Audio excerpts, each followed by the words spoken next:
coaching session, byoq. You bring the questions, I'll bring the answers. I'm here pre-wedding, pre-game, pre-training. Welcome. Load me up with questions. It's Question J. Good morning, Justin Pugh. It is early there, 5:50. Samir, good morning. I'm going to be doing the public coaching session, byoq, live in about 10 minutes, but I wanted to get warmed up here on IG. Let's get ourselves going. Get me some questions in the question box there. Would love to see those questions for me. Leave them there. Josh York, my man, I am close to you here for Mourinho's wedding. Welcome. Craig Siegel, welcome. John Asroff, see, if I wake up early enough and do this, you get the legends coming in, and he has an extraordinary event coming up. You have to join him and follow him. He's my mentor. There's very few people that I hold in such high regard as my friend John Asroff. I probably have stolen more of his law of Goya methodology and understanding the law of attraction and the non-law of attraction in the world. Hi, buddy. My heart's... you see some names up there, so many of you, and my heart just sings. So I don't know how this internet works, but I'm absolutely connected. I see, how can you increase your productivity? Well, first of all, you got to make it a habit. Productivity is a habit. You need to be consistent and persistent in the pursuit of productivity. And in order to do so, you have to understand time. Some of the methodologies that I use, number one, I look for 4 minutes a day to save, because I know that if I can be more efficient in what I do every single day or week or month, if I can be more efficient in what I do every minute, hour or day, then every 4 minutes I save a day is 24 hours a year, 3 full days of productivity. Just one of the few tricks. But you want to look and study your calendar, pay attention to, this is right off of my man Asroff's philosophy, pay attention to and give attention to the coincidences you want with a lens of productivity, accessibility, and gratitude. Study what you have planned, what you don't have planned, and your sleep. My today started last night, right? My tomorrow starts today. My name is David Meltzer. Please join me. We're doing a public coaching session at 9 a.m. There's a little bit of warm up. How do you balance gut instinct with rational knowledge? So intuition with rational knowledge are on a spectrum, a frequency, and we need to blend it. I start with intuition, and then I have the best that I can, a conscious evaluation of where my inventory of values are aligned with that intuitive thought. And then I execute upon that. The interesting thing is, if you extract time from an intuition or an intuitive thought, if you can make a faithful decision that your intuition is correct. So ask yourself, when you have intuition, if there was no time, if I lived in an instant between limitlessness and infinity, would I then be able to do this, or does this align with my values? The interesting thing for me is I'm such a hypocrite and such a chicken that there is so many different times in my life where I actually have an intuition, and I know I extract time, and I go ahead and don't listen to my intuition, and I make a pragmatic decision based on, for example, a currency called money, an object of energy that I put into the flow. And when I make that decision, it may seem like a good decision in the short term, but if I would have had faith in my intuition and I extract time, it could be 5 years, 10 years, 15 years, 5 minutes, 10 minutes, or 15 minutes later, my intuition seems to be right a lot of the times, if not all the times. So I try to blend my faith with the pragmatic decision-making process and go ahead and make a statistically successful decision by balancing your intuition with your own pragmatic values for the day.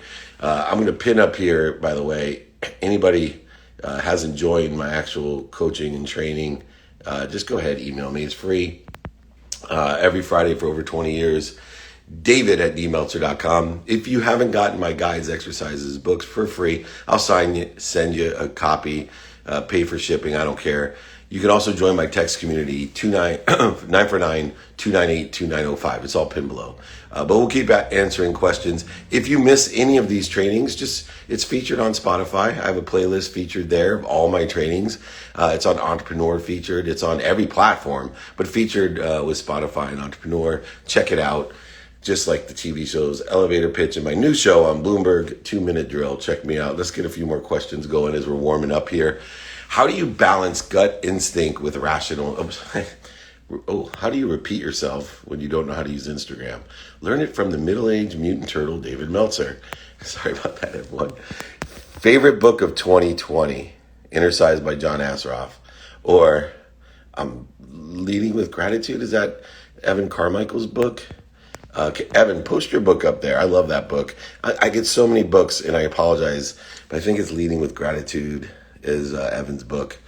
Amazing. Evan Carmichael, my guru of YouTube, and just a really sweet man. He's so kind. And we partnered together in an esports team, all women's esport team, Queens. And I'm so excited that Kim Perrell, Evan Carmichael, and others have joined me. I had 2 big closings last week.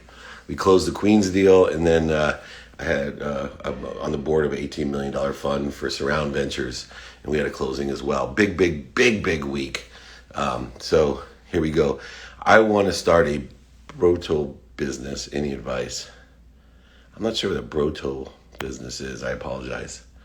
I want to start a brotel business. Can you give me a little bit more insight on that? What that is? I apologize. I wish I knew everything. Here we go. Congratulations for the new private sales community. Thank you. If you want to join, I have a private sales group starting in November. David@dmeltzer.com if you want to join, or 949-298. All right, you can hear the music. We're starting to go. In about a minute, we're going to go live on Instagram. So we'll answer a few more questions there. And keep the questions coming. Really appreciate it. Let's keep it here. My man, why are you such a handsome stud? Thanks, Josh. You got to get better taste, man. It's because I work out with Josh. Here we go. Okay. We got all kinds of funky questions going. Here we go. What's the number one skill needed in selling? Credibility. Most people think it's feature and benefit dumping. Credibility is the number one skill that you need. If you're 100% credible, you can sell anything. People will literally buy anything from you. I can tell you, if I was 100% credible, I could tell you all to wire me $1 million today and I'll give you $2 million next week. 100% credibility, people will do it. So work on credibility. Use a fine-tooth comb with credibility. Then work on emotional attachment by finding out what people are doing today, what they like about it, what they don't like about it. Then learn to quantify and articulate the quantification of value. It could be the reasons, it could be the impact, especially the capabilities, skills, the knowledge, the what, the who, and even your desire, right? We invest in people. And if people can see that you are a person that must be what they can be, a person that consistently, persistently pursues their potential, you know they'll invest in you or they'll do what you say. How can I get out of debt and bad credit? Well, number one, ask for help. Tons of people out there that do that type of thing, and they can help you. People that sit in the situation that you want to be in, that have done it repetitively and understand the system. If you want to know where to go, find someone that's there and ask them for directions. I'm going to repeat that one more time as we're getting started, right? If you want to know where to go, find someone that's there and ask them for directions. It's that simple.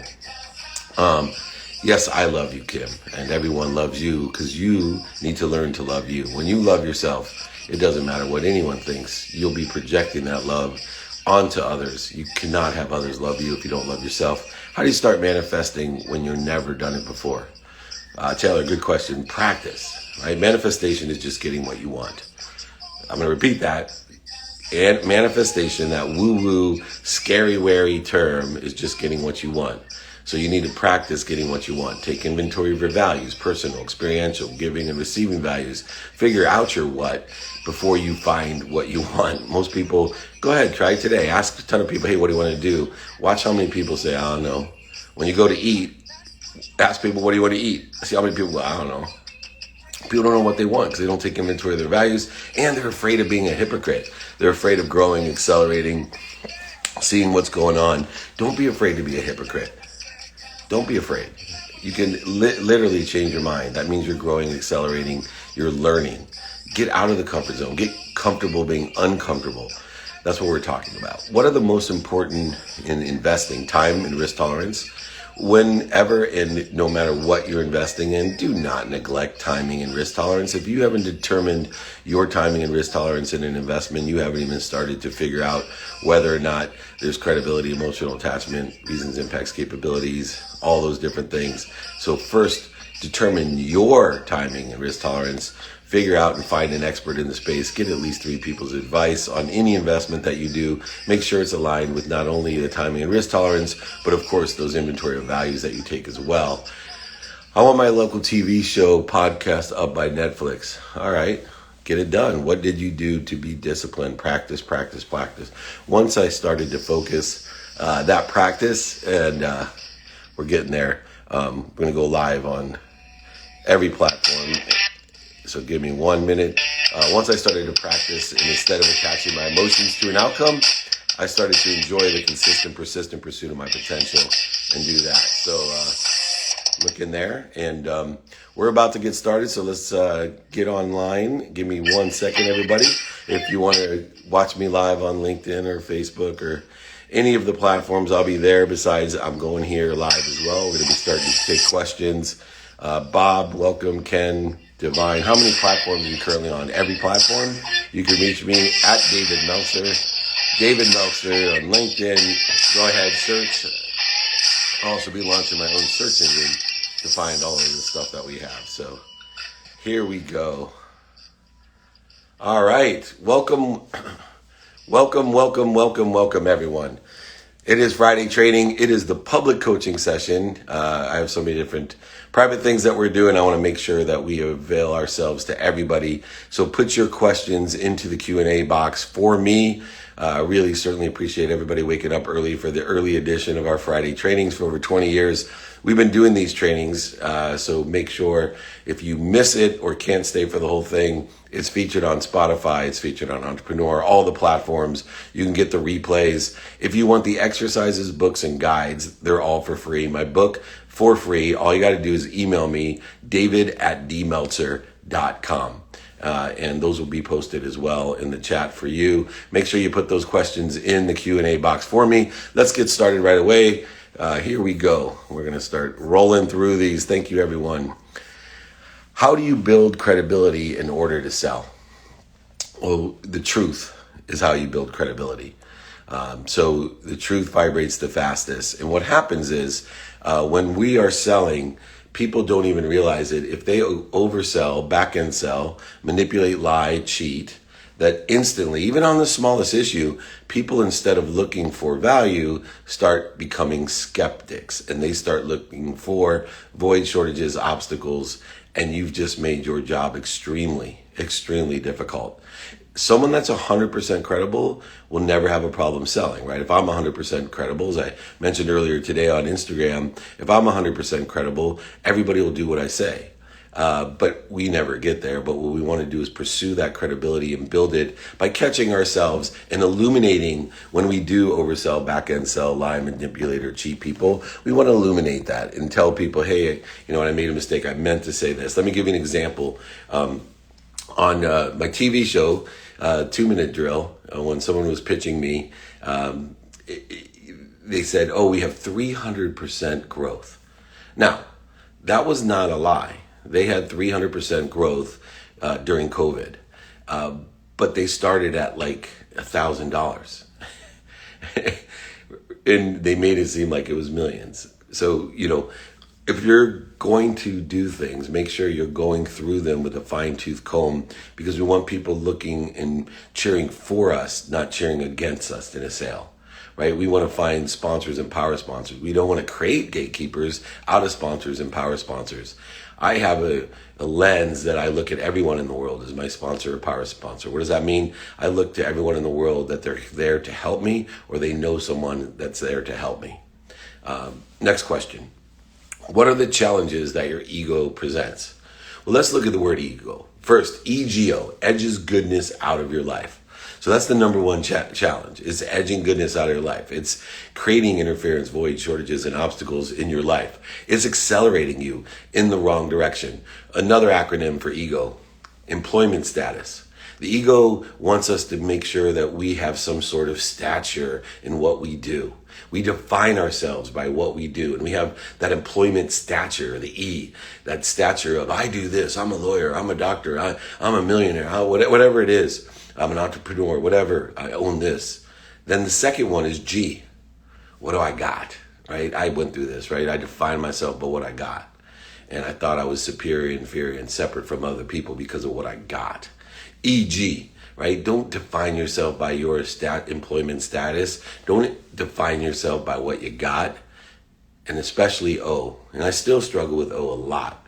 And I'm practicing ending ego. I'm practicing ending fear in my life. But the O stands for I define myself by what other people think. E.G.O. Employment stature, got, what I got, and O, what other people think of me. Always seeking approval, always worried about it, right? I have family and friends all the time. I say a little joke and they're like, oh my God, and they exaggerate out everything that I said. And I shouldn't. This is why you shouldn't joke or be sarcastic, because you could hurt somebody's feelings unintentionally, the people that you care the most about, people that work with you, people that live with you. And the ego presents those challenges every day. So we got to practice ending the ego, practice ending fear. How do we do that? All right, 4 steps. Number 1, identify the ego, right? Identify when we have an employment, we're defining ourselves by our employment status. Identify ourselves when we're defining ourselves by what we got. Identify ourselves when we're worried about what other people think. Identify the needs to be right, offended, separate, inferior, superior, anxious, frustrated, guilty, resentful, any of those things. The first step of practicing ending ego, practicing ending fear, is to be aware of when we are in that state of mind. When we're creating an ego-based consciousness, void, shortages, and obstacles, corrosion between us and the greatest power, source, and love and lessons that we are, identify it. Practice identifying, because we're going to miss it a lot. We don't see it. I mean, have you ever had a conversation with someone and you're sitting there going, oh my God, this person is so ego-driven. I'm sure about 50% of the people that talk to me were like, still probably today the same way. You don't even know it, so you got to practice being aware when you're in the ego-based consciousness with the employment, the get, and the other people think thing, in defining yourself by those needs. And then when you identify the primary and secondary fears that you have, and when you're in that ego-based consciousness, that's when you have to be a ferocious Buddha. And a ferocious Buddha, number one of the most courageous, ferocious, and difficult things in my life is when I identify I'm in ego-based consciousness, I stop. Instead of accelerating in the wrong direction, accelerating and creating void, shortages, and obstacles, I just stop. You know how hard that is? If any of you have ever been in an argument with your girlfriend, boyfriend, spouse, partner, whatever it is, and you're in the midst of that adrenaline rage, accelerating in the wrong direction, saying things you don't mean to say or even think are true, but yet you're saying them. Do you know how hard it is just to stop? Unbelievably hard. Unbelievably hard. So make sure that you stop and then drop. Stop, drop, breathe. Breathe through your nose, out through your mouth. Breathe at least 6 times. I call it the 6 breaths of Buddha. And if it doesn't work in 6 breaths, make it the 12 breaths of Buddha. It doesn't matter. And then roll in the right direction. The thing that I think is in the ego, in the fear-based consciousness, when I'm practicing, I know immediately when I'm in ego-based consciousness because my mind, body, and soul are on fire. And I remember all and everyone teaching me, you on fire? Stop, drop, and roll. Next question. What's the best lesson you've learned from playing sports? Quantum memory. The best lesson that I've learned is potential. Because everyone is born with a certain potential. In sports, it elevates that idea that everyone is born with a certain potential. And with that potential, we have to work our best. And people ask me all the time, Dave, when's the closest you've come to your potential? And for me, I joke around, but I think I'm serious, because from the time I was 5 until I finished playing football in college at 22, I had a football in my hand almost all the time. I consciously, subconsciously, and unconsciously wanted to be the best I could be at football. And in the end, my potential allowed me to be an average Division III football player. That was my potential. I could have got a little bit better, but when I applied what I learned in the enjoyment of the consistent, persistent pursuit of my potential, even though I started to realize that my potential was not where I wanted to end up, meaning the NFL, I still pursued it out of the enjoyment of the pursuit. And all the lessons and all the value that came from that, I then applied to something that I had better potential at, in communication and learning and in other areas that weren't quite as interesting to me at that time. And utilizing those same things that I learned, those same things that I've learned about a lens of productivity, a lens of accessibility, and a lens of gratitude that got me closer to my potential in football, now help me do the same thing with my potential of empowering others to empower others to be happy. And so that's the greatest lesson that I learned from playing sports. I would say that I learned more from playing sports than any other activity I did from school time till I graduated law school.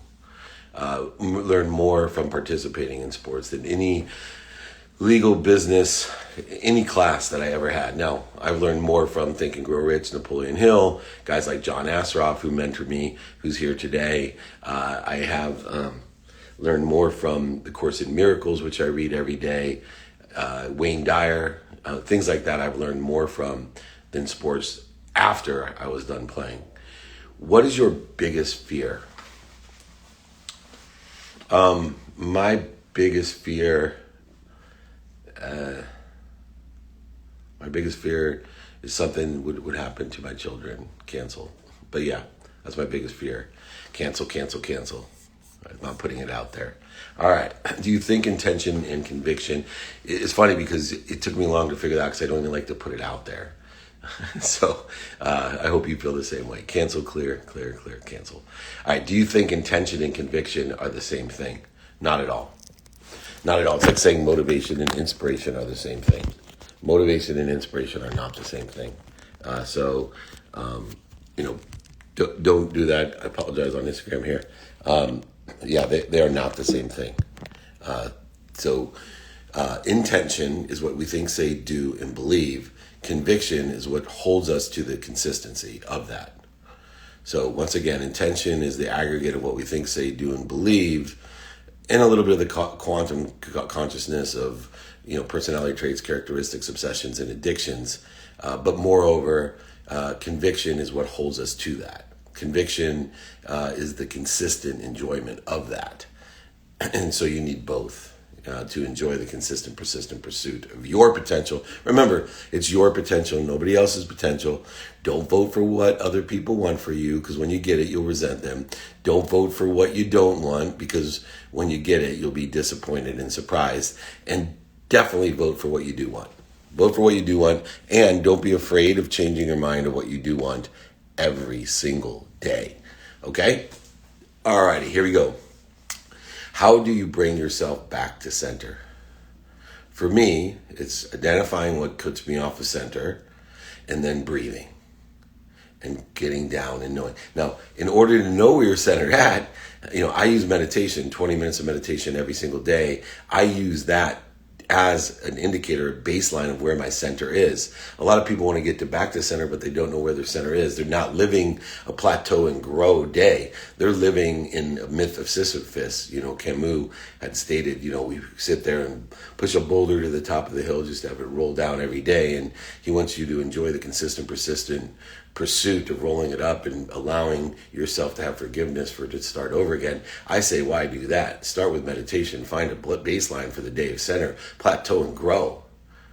At least that boulder won't roll all the way back down. You will be a little bit higher the next day, a little bit higher the next day. And if you understand aggregation, acceleration, exponential growth, and compound interest, which is, I think if I would ever be dumb enough to buy a boat again in my life, that's what I absolutely would name it, compound interest, because negative and positive energy compounds in its interest, and as long as we stay consistent at it. So that's what the name. Next one. What's the training topic for next week? Time management, one of my favorites. So we're going to bend time. Coaching, next Friday's training is bending time. And go ahead, email me, david@dmeltzer.com. And if you want any of these sales topics, if you want any of the stop, drop, and roll, you can email me, david@dmeltzer.com. I will send you the exercises guides, my books for free, david@dmeltzer.com. If you want to join my private groups, just email me, David. I have a sales one and a general one. We have great private groups that allow us to network, and you get one-on-one access to me every week, one-on-one in my private group. So go ahead, let me know if you want that. How are you this morning? Unbelievable. I am blessed. I'm just so blessed. I'm here getting ready to officiate a wedding this weekend, an Indian wedding for one of my best friends in the world, David Mourinho. Congratulations. And here on my first business trip, I was with Andy Frisella yesterday, and we had his unbelievable show. Got to catch that. You got to catch Andy. If you don't follow him, he is real. He's the real deal. How do you become a successful franchisee? Well, first of all, pick the right franchise. If you pick the right franchise, you can go ahead and email me. There's a few. I always like to recommend a few. Frisella has a great one. Jeff Fenster has a great one. Also, MLMs are great. But remember, you got to be the 1% of the 1% to make them successful. You know, the house wins if you're not consistent and persistent. But if you are consistent, persistent, the house doesn't win, you win. And that's how the margins of millionaires are made. Align the franchise with your values. Get mentorship of people who own franchises to help you. So many different ways. Go ahead. Happy to be of service to you there. What's the biggest lesson you've learned about parenting? Biggest lesson about parenting. 2 lessons. 1, show me your friends and I'll show you your future. Do every single thing to keep your kids away from bad friends. If you have to move, you have to move, because they're not going to listen to you. They're going to listen to their friends, which relates to the second lesson. They may not listen to you, but they watch you. They'll listen to their friends and watch you. That's the lesson. Your kids will listen to their friends and watch you. And whichever one holds more frequency and credibility will win out. Or both may win when they're aligned with each other. So you need to walk the walk as a parent, and you need to keep your kids away from bad influences, even if you have to move. How do you create a mindset of abundance? So there's 3 worlds, and I think number 1, understanding the 3 worlds of abundance. The first is the world I was born in. It's a world of not enough. In the world of not enough, there's not enough for anyone, and you are a victim. Everything happens to you as a victim. You are a why me person. Why me? Why can't I have this? Why do they have that? There's complete separation. There's inferior and superior feelings at all time. And that world is not an abundant world. If you could have a ton of material items and live in the world of not enough, always wanting more, not enough for me, blame, shame, and justification, no accountability. And I've met many celebrities, athletes, entertainers, billionaires, millionaires, and entrepreneurs who have what other people think is everything, and they live in a world of not enough. In fact, some of them end up actually taking their own lives because they live in such a depressed, scarce world of not enough. The second world, and that's the world I was born into, by the way, surrounded by people with not enough. Why me? All victims. Everything happened to them. Then there's the world of just enough. And the world of just enough is interesting. Once again, you can have nothing or everything and live in the world of just enough. I lived in the world of just enough when I had everything that I ever dreamed of. The problem is, it was just enough for me. My relationship to giving was that I gave to receive. It was a negotiation, a trade. I would give to receive. And I lived in this world of just enough where I bought things to make me happy. I bought more things if I wasn't happy. And I bought different things if I wasn't happy. I learned a great story. And it was from one of the Microsoft executives, not Bill Gates, not Ballmer, I forget who it was. Anyway, they're billionaire, and told me a story about how he was unhappy, so he bought more things, different things, bought things he didn't need. He bought things to impress people that he didn't even like, looking at there, he then donated a whole bunch of wheelchairs overseas, and he flew them out there, and he went and he delivered one of them personally. And as he delivered it, there was a woman in a hospital bed, got her in the chair, gave her to her 5-year-old or 6-year-old son and, walked away. The 5 or 6-year-old son came running up to him and he grabbed him by the back of his shirt and pulled, and he said, yeah. He goes, crying. He said, oh my gosh. He goes, I just want to thank you so much. I've never been able to be with my mom outside of that bed. Thank you so much for the wheelchair.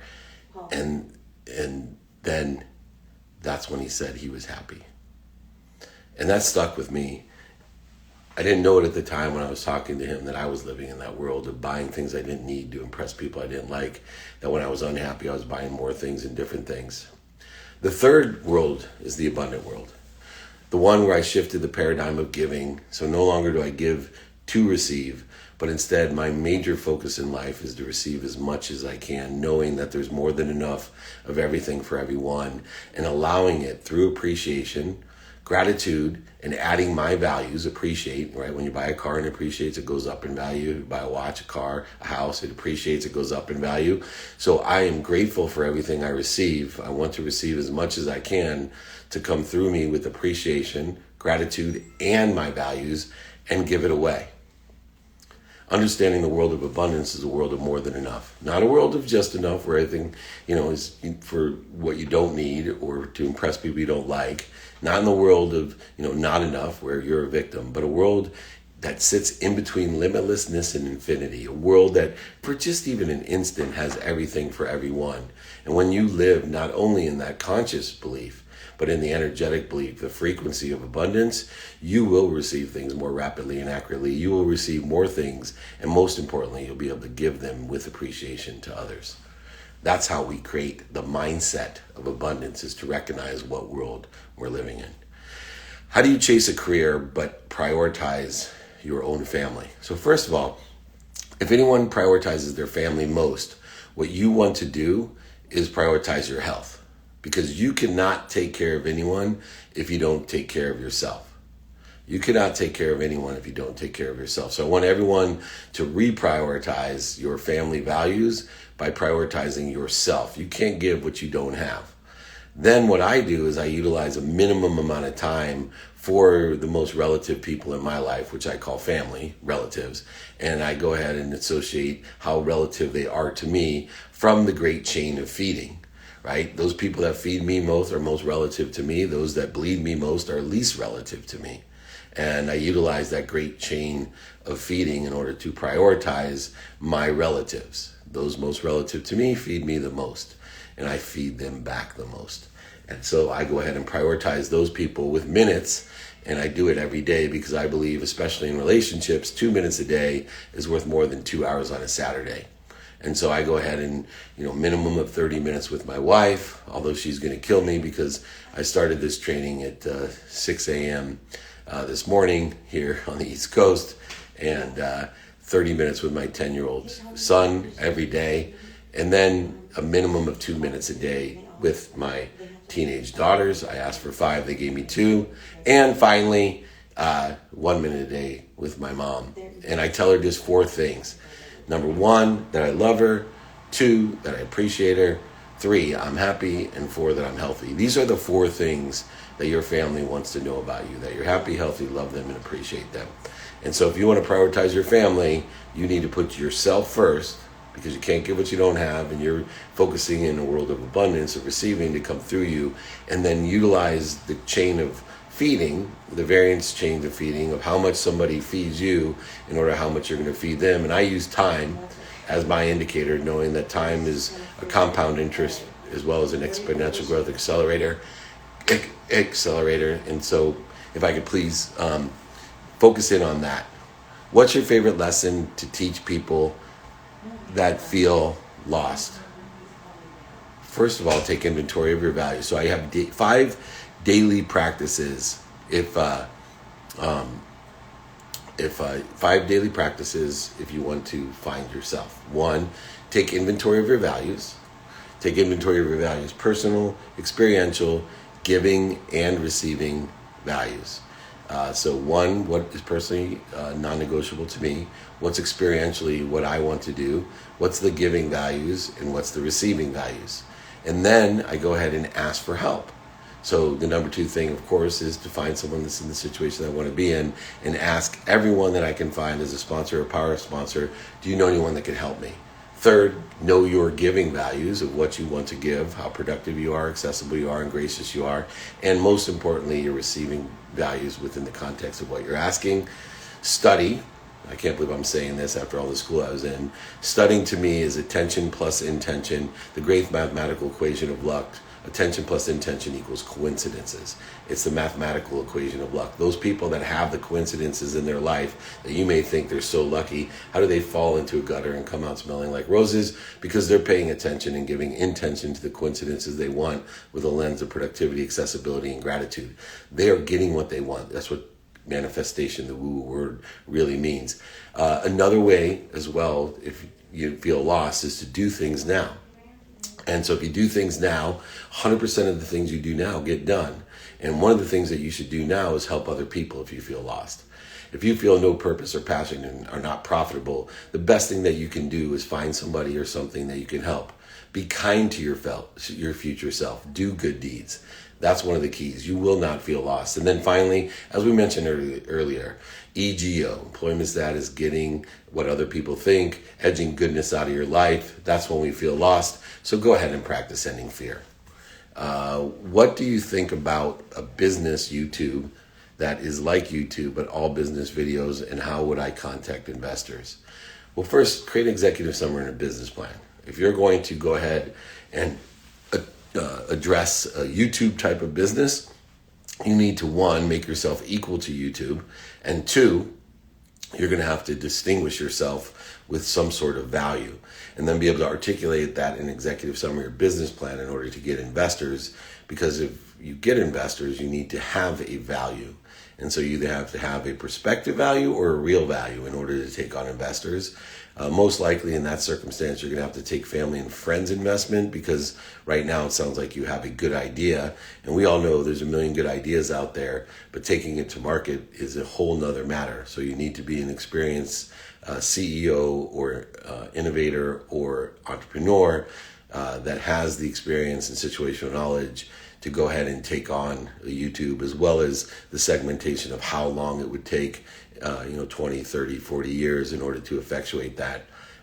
But you can, not a problem. Are there any stories that are hard for you to tell, but are still important to tell? Yeah, there's many. I mean, the hardest one for me to tell is the one where I had to go tell my mom, my whole life, I just wanted to buy my mom a house and a car. I was motivated by money to buy my mom a house and a car. And I lost my way and surrounded myself with the wrong people, the wrong ideas, doing things that I shouldn't be doing. Unfortunately, coming to the realization I was just like my father, an overseller, back-end seller, liar, manipulator, cheater, like a lot of great salespeople and politicians, by the way. But to go ahead and lose everything and have to tell my mom, I've forgotten to take her house out of my name. The only reason I wanted to be rich in the first place, she had to move and I had lost her house. The only reason was really, really hard to admit to her, not only that I had gone bankrupt and lost everything, but I had lost her house, and more importantly, I had lost my gratitude. I had lost my forgiveness, my accountability. I'd lost my inspiration, the things that she really wanted to empower me with. And I started to take stock in those values and to start shifting the paradigm of giving and receiving. And I think that's, for me, one of the most important stories and hardest one for me to tell, to admit that, I don't know what I don't know. I made huge mistakes, and still practicing the quantum nature that I have a difficult time of who I am, learning to love myself every day, being okay with being a hypocrite and trying my best and helping others while I'm doing so. The hardest part about helping others is you're still learning yourself. There's so many times that I'm doing, executive coaching, and I give advice or private group stuff together, just one-on-one advice to people. And I think to myself, man, That's really good advice, Dave. You should take it yourself. And then I feel like such a hypocrite because I'm still on my own journey of consistently, persistently pursuing my potential. I'm still practicing ending fear. Yesterday with Andy Frisella, we were talking about fear and how all of us in that room, very, very successful people, we're afraid. And every day that we face those fears and make that difficult, I'm starting to lose motivation during COVID. How can I pick that up? So one, you got to understand the difference in motivation and inspiration. Motivation is a tool that allows us to continue to be inspired. Motivation is temporary. Fear can motivate us, but it's not going to inspire us. Fear will suck our soul dry of energy. What will motivate us is things that get us up, get us back up, get us started, and get us back started. And then we have to use consistent, persistent behavior in order to effectuate clearing the interference or corrosion that we've created through, reoccurring activity, fear, whatever it may be, that corrosion between us and that which inspires us, the truth, right? The source of life, love, and lessons. The thing that stops us from finding the life, love, and lessons in everything. I always tell people, look, I've been around the greatest celebrities, entertainers, athletes in the entire world, millionaires, billionaires, and entrepreneurs in the whole world, and their lives suck just as much as yours. They have just learned, number one, that they must be what they can be, and so in order to do so, they need to find the light, the love, and the lessons in everything that they do. They need to be able to learn to love the suck. And you need to practice learning to love the suck. So if you can't be motivated, then find a way to get up, get back up. Is it a movie, a podcast, music, fear, whatever it may be? But more importantly than what gets you up and gets you back up is what's going to transition you to clear the interference with your free will, to clear the corrosion with your free will to that which inspires you, so that you can live that inspiration and get to where you want to be, to love where you're at, to know that you're at the right place at the perfect time. And your job is to motivate, to move an angle towards what you want, to be inspired to what inspiration is having faith. So motivation will allow you to get up and appreciate the fact that you're where you're supposed to be, the right place at the perfect time. Motivation will get you started to angle where you want to be. But inspiration and faith will allow you to know that you'll end up somewhere even better. You'll end up somewhere even better. And how many of us right now are having a difficult time during COVID?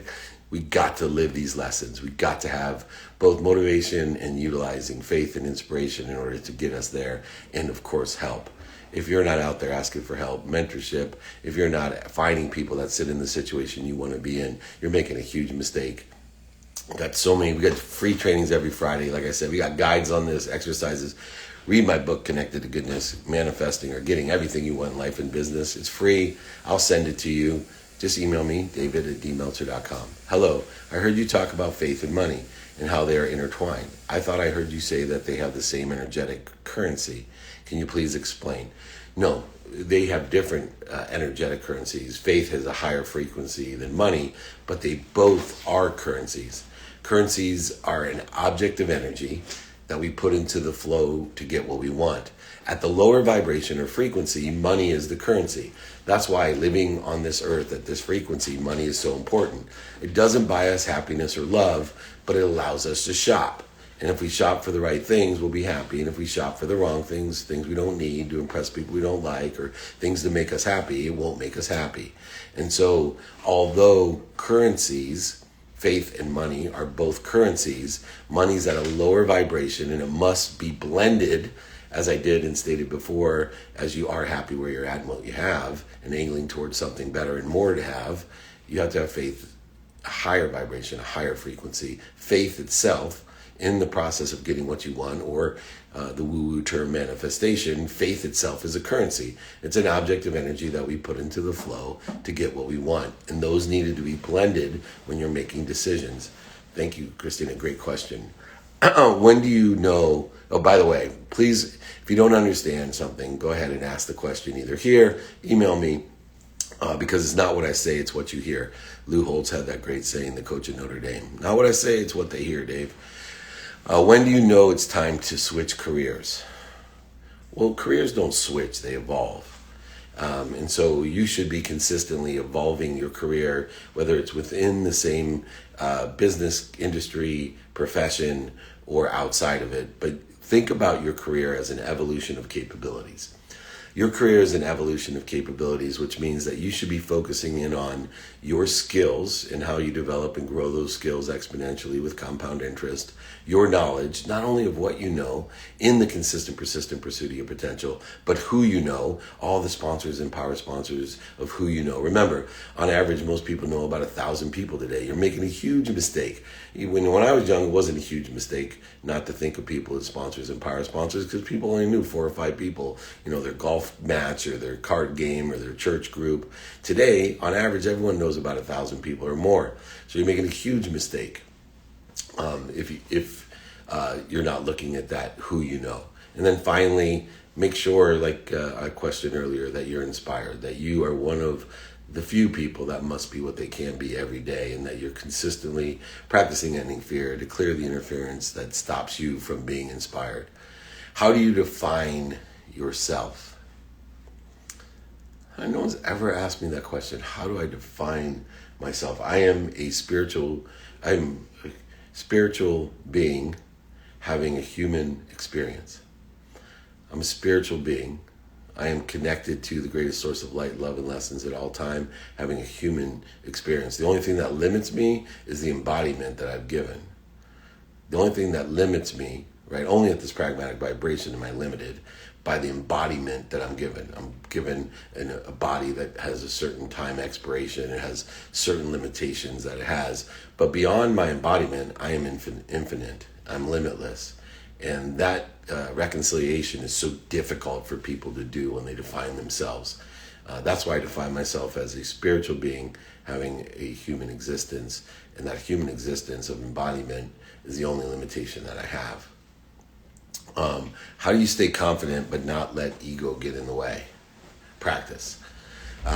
So confidence comes from, number one, clarity of what you want by taking inventory of those personal, experiential, giving and receiving values, and practicing it in the weighted balance each day. In other words, you can change your mind. When you practice, I have a clapping analogy that I use. And I as confident in what I'm doing as if I was to clap. So if I step on a stage in front of 70,000 people, am I as confident in what I'm going to talk about as I would if someone had paid me just to clap on stage? That's kind of the litmus test that I have. And the more confident that I am, the less ego I have, because I've now clarity plus balance of those weighted values equals confidence. Clarity plus balance equals confident. Advice to deal with a boss who's a micromanager. Oh, I love this question. You should be praising and feel blessed if your boss is micromanaging you, because that means he cares. If your boss is ignoring you, you have a problem. I love when I've had employees say, oh, he's micromanaging, because I have so many people in my life. What do you think I'm doing? You think I'm doing it for my health? Working so closely with you to make you better? No. You should be grateful. You should take it for what, if you are micromanaged, oh, you're blessed. You're on the right track.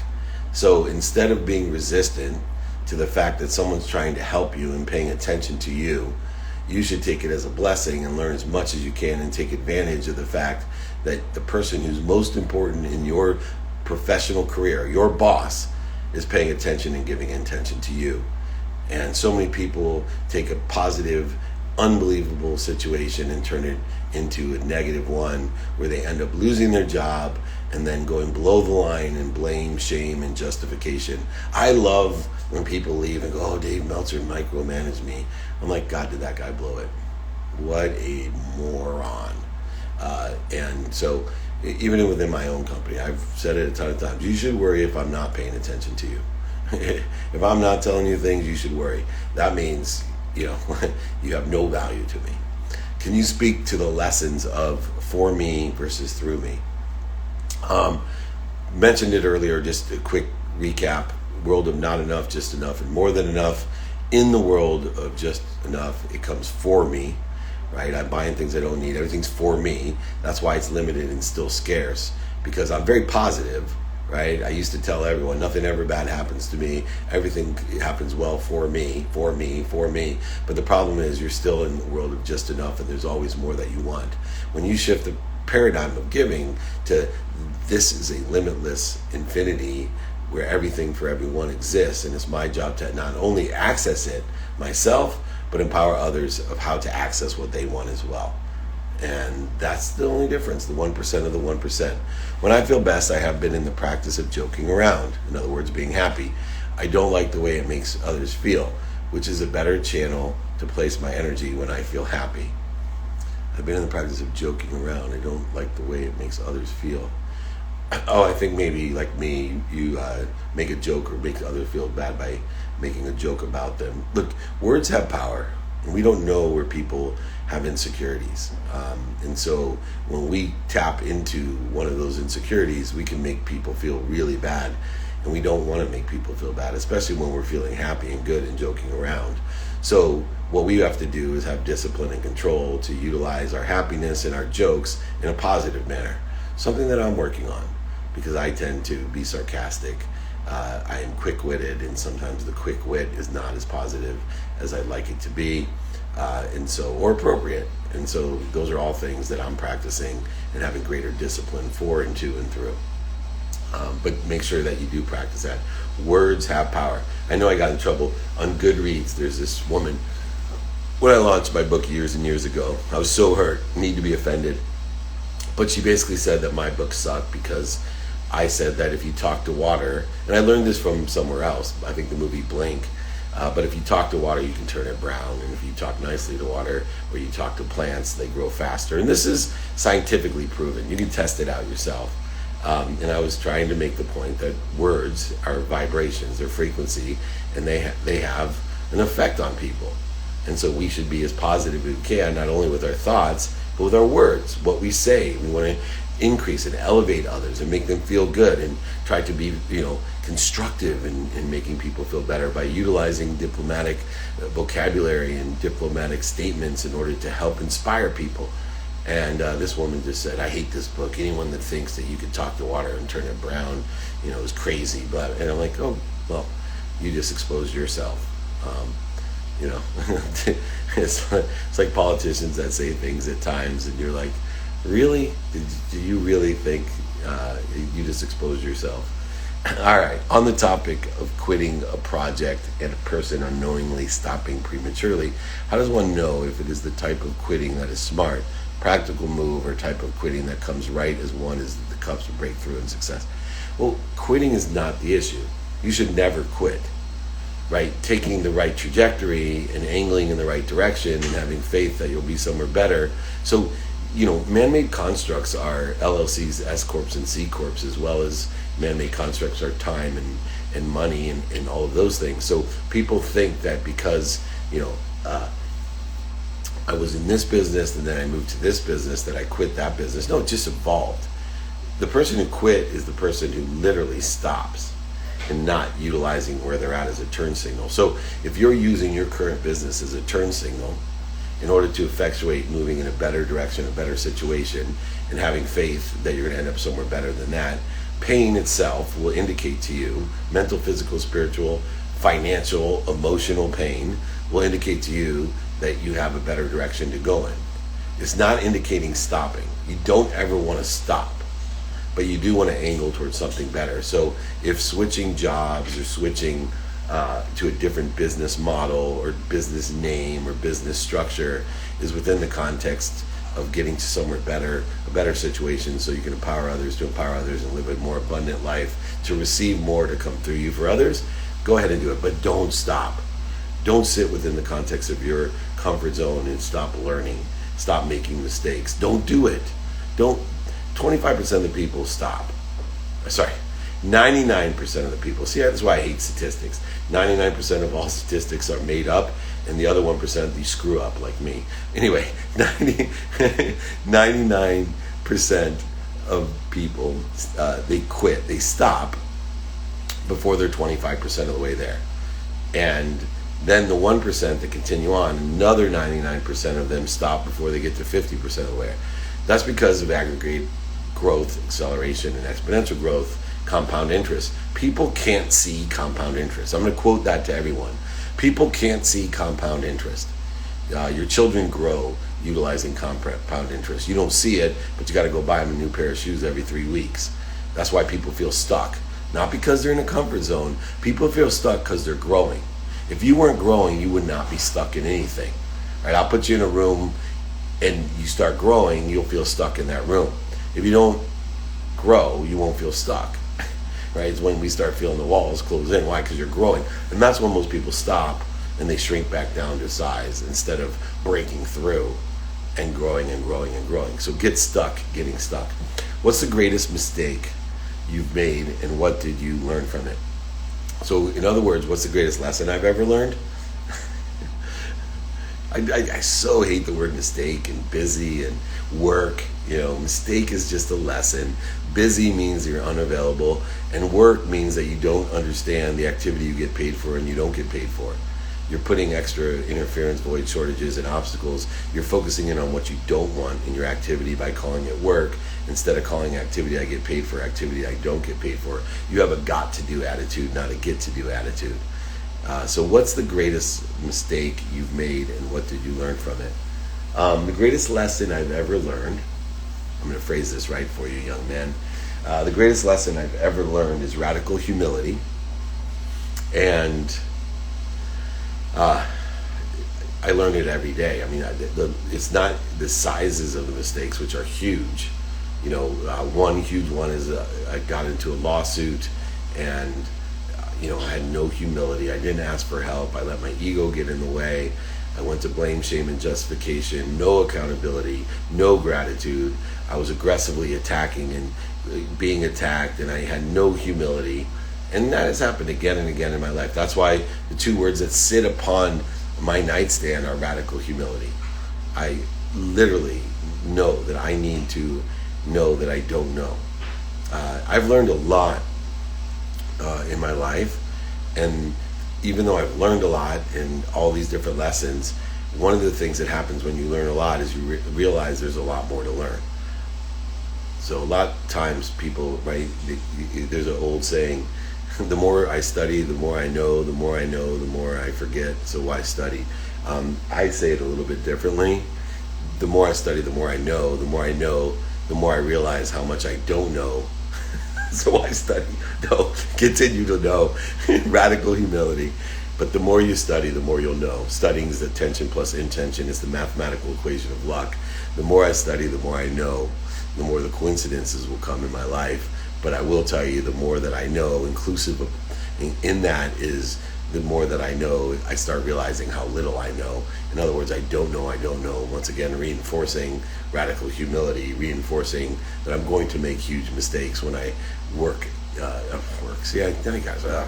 I have activity I get paid for, and not when I'm productive, accessible, and gracious. I'm going to expand and grow and learn tons of lessons about radical humility.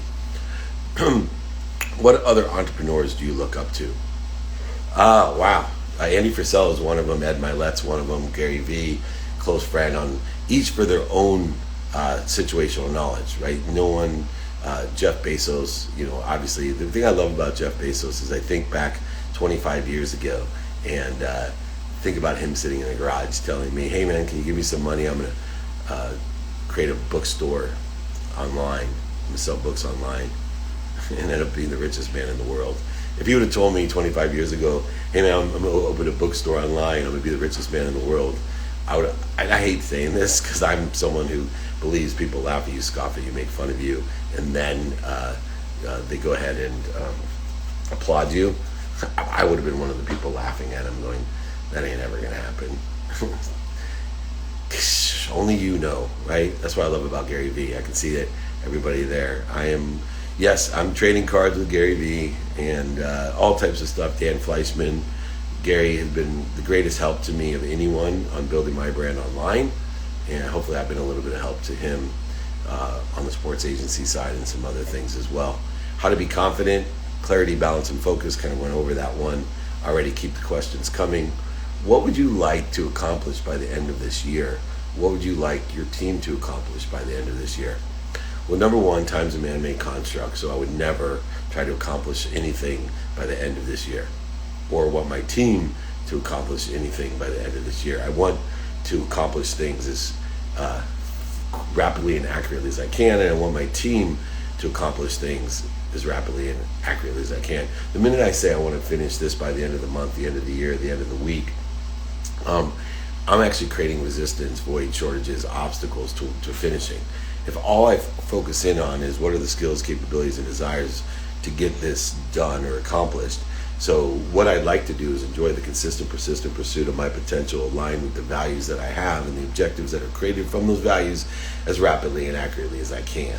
And I want the same to be held. So some of the activities that I'd like to see myself and my team get better at is practicing ending fear, student of the calendar, prioritization within the context of inventory of the values. Those are some of the things I think that will get us to rapidly and accurately get what we want as a team and as an individual. What's the best thing to come out of the quarantine for you? Knowing what I don't know, finding out where I'm lying to myself so many different times. I've lied to myself about the attention and intention I've given to my family and how much I value my family. And I learned I haven't valued my family enough, that I'd rather be at home having dinner with all my children and my wife than anything else, including the sidelines and VIP events and things that I get to do, and famous or infamous people that I get to be around, that family time. So for sure, understanding that I still have a long way to go of knowing what I don't know, especially when it comes to what's most important to me, my health, my family, activity I get paid for, and balancing and prioritizing those correctly. What does your meditation space look like? Well, because I do travel, normally it's a space 6 inches between here. Like when you fully understand meditation, this is the space that you worry about, the 6 inches or 7 inches that are here. So for me, I have several different places, and I usually try to find a quiet place with no electricity or interference around in order to effectuate utilizing those 6 inches to the greatest of my abilities and capacities. Do you have an ideal coaching client? How do we get coached by you? My ideal client is one that I can become a profit center for, one that I can empower to empower others, to create that great exponential change of happiness, to help to effectuate my ultimate mission of empowering over 1 billion people to be happy. And just email me. We have free trainings every Friday. I give you my books, my exercises, my guides for free. I will send you my book and pay for shipping. I have private groups. I have a private sales group. And I do some one-on-one executive coaching and business advisory, if I can be a profit center for you. If you don't know what a profit center is, it means if I can make more money for you than I cost. That's the only way that I work with people one-on-one. The only way I can do it. I only work month to month, and I guarantee profit. What was one of your first most powerful time-bending experiences? Did it make a difference in your life? Actually, there is a sun and moon meditation. It's on YouTube. A sun and moon meditation, and utilizing meditation and focus. I felt as if I was meditating for hours and hours and hours, and when I opened my eyes, it was 4 minutes. So that was, to me, if you want a more simple one than meditation, the sun and moon meditation, find something you really enjoy and do it for 30 minutes or an hour, and then do something that you really don't enjoy. I always call it cutting your fingernails, your right hand first, but if you're right-handed, it's harder to cut your right hand fingernail, so I always do that first. You can bend time, because the thing that you love to do for 30 minutes seems like it's 1 minute, and the things that you don't like to do for 30 minutes seems like it's 3 hours.